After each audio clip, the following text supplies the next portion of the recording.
ఏంటి స్కూల్ పిల్లలాగా గట్టి గట్టిగా చదవడం? చిన్నప్పటి నుంచి అలవాటే, ఏం చేయను. చా, ప్రేమించడం అలవాటైంది కదా అని కనిపించిన ప్రతి ఒక్కరిని ప్రేమించేస్తావా? అది కాదే, ఈ ఎగ్జామ్స్ లో ఫెయిల్ అయితే అబ్బా నా నికా పక్కా చేస్తా అన్నారు. మరి పాస్ అయితే సన్మానం చేస్తారా? కాదే, స్థలం అమ్మి సింగపూర్ పంపిస్తారు. మస్తుగా పైసలు సంపాదించి మలేషియాలో సెటిల్ కావచ్చు.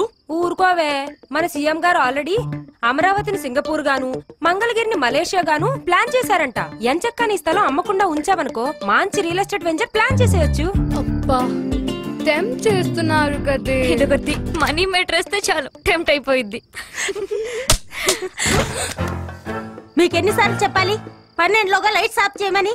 అయినా అర్ధరాత్రి వేళ గోలేంటి దయ్యాలాగా? ఇంకొకసారి నేను నోట్తో చెప్పను. వెళ్ళి పడుకోండి.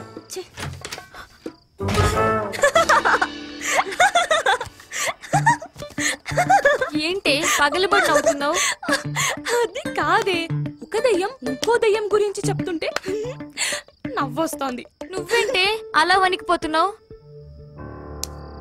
ఈ చెమట్లేంటి? దెయ్యం అంటే అంటే భయమే.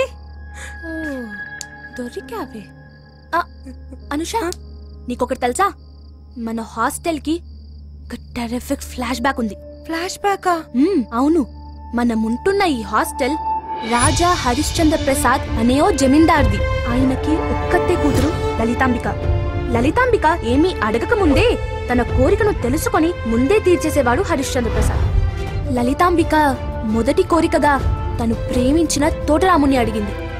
దాంతో హరిశ్చంద్ర ప్రసాద్ అయ్యాడు బలరాముడు.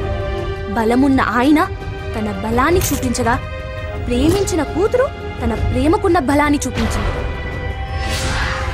ఒక్కగానొక్క కూతురు చనిపోయిందన్న బాధతో తన ఆస్తిలో కొంత భాగాన్ని పేద ప్రజలకు రాసిచ్చేసి ఈ బంగ్లాని ఇంకొంత ఆస్తిని ట్రస్ట్ కి రాసిచ్చేసి ఎక్కడికో వెళ్ళిపారు. ఆ తర్వాత ఈ ట్రస్ట్ వాళ్ళు ఈ బంగ్లాని మెరిట్ స్టూడెంట్స్ కి ఫ్రీ ఫుడ్ బెడ్ ఇచ్చేలాగా ఏర్పాటు చేశారు. అందుకే మనం ఇక్కడున్నాం. పాపం కదా లలిత, అనవసరంగా చనిపోయింది. ఛీ, ఈ పెద్దోళ్ళు ఉన్నారే చిన్నోళ్ళ ప్రేమను అస్సలు అర్థం చేసుకోరు. అసలు కదా ఇక్కడే మొదలైంది. ప్రేమ విఫలమైందన్న బాధతోనూ తన తండ్రి మీద కోపంతోనూ ఆత్మహత్య చేసుకున్న లలిత ప్రేతాత్మగా మారి ఇప్పటికీ ఇదే బంగ్లా చుట్టూ తిరుగుతోందని తెలుసా?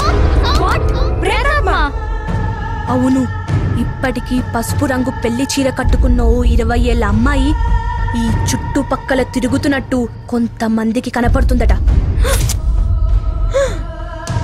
ఒసేయ్, కనబడే దెయ్యాన్ని చూసి చస్తుంటే ఇప్పుడు కనపడిన దెయ్యం గురించి చెప్పి ఇంకా భయపెట్టకే.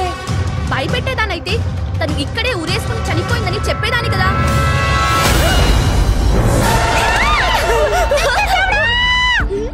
పిచ్చి మొహాలు ఉరనగానే సీన్ ఊహించేసుకున్నట్టున్నారు.